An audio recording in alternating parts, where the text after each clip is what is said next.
আমার কাছে কখনোই এটা মনে হয় না সাবা একা টেনে নিয়ে গেছে। সাবাকে সাপোর্ট করার জন্য এত পাওয়ারফুল অ্যাক্টার্স ছিলেন।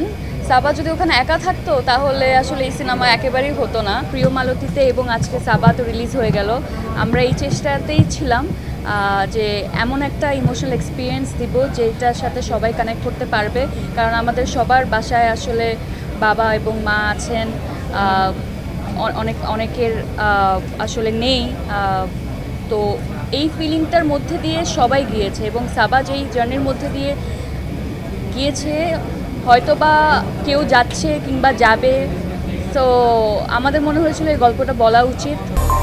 অ্যাঞ্জেলিক ফ্রেশ এয়ার ফ্রেশনার, মুহূর্তেই মন মাতানো মনোরম সুবাস, জাগিয়ে তোলে এক স্নিগ্ধ অনুভূতি। অ্যাঞ্জেলিক। এবং এটা একটা রিয়েল লাইফ ইনসিডেন্ট থেকে ইন্সপায়ার হয়ে এই গল্পটা তৈরি করা। আমার মনে হয়েছিল এই গল্পটা আমার জন্য খুব ভালো একটা কিছু হয়ে দাঁড়াবে এবং আমার ক্যারেক্টারে ওইরকম লেয়ারগুলো ছিল, আমার পারফরমেন্সের জায়গা ছিল, এই জন্য সাবা করা। আর আজকে সাবা বাংলাদেশে মুক্তি পেল। I am very happy. আপনারা সবাই আছেন, দেখেছেন, একসাথে বসে পুরো টিমের সাথে আজকে এই প্রথমবার দেখেছি। I am very happy. আর আপনাদের সবাইকে অনেক ধন্যবাদ আসার জন্য। এটা তো হয়ে গেল এমন, আমার দুটো সন্তানের মধ্যে কে বেশি ভালো এখান থেকে চুজ করতে বলা হচ্ছে। এটা কখনোই আসলে চুজ করা যায় না।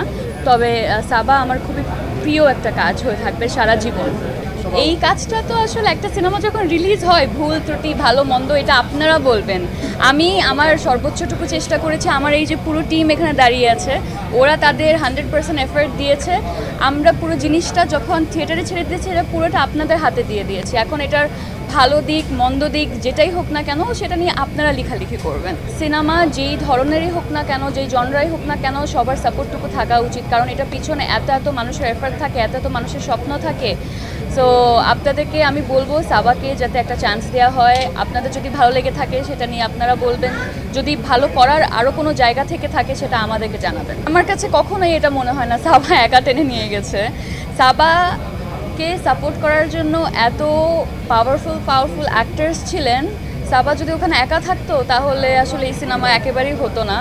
দেখেন, আমি আসলে যখন আগের কাজগুলো বলেছেন সেগুলো প্ল্যান করে করি নাই, এটা ওইভাবে প্ল্যান করে করিনি। আমি সবসময় আসলে এমন চরিত্র করতাম যে চরিত্র কোনো মিনিং আছে। এবং আজকে যে আপনি এই পুরান কাজগুলোর নাম বলেছেন, তার মানে ওই কাজগুলো কোনো না কোনোভাবে আপনার উপরে ওই ইম্প্যাক্টটা ফেলেছে।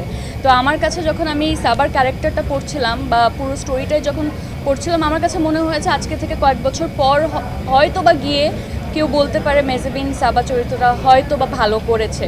তো আমার মধ্যে ওই বিশ্বাসটুকু ছিল, তাই আমি চেষ্টা করেছি।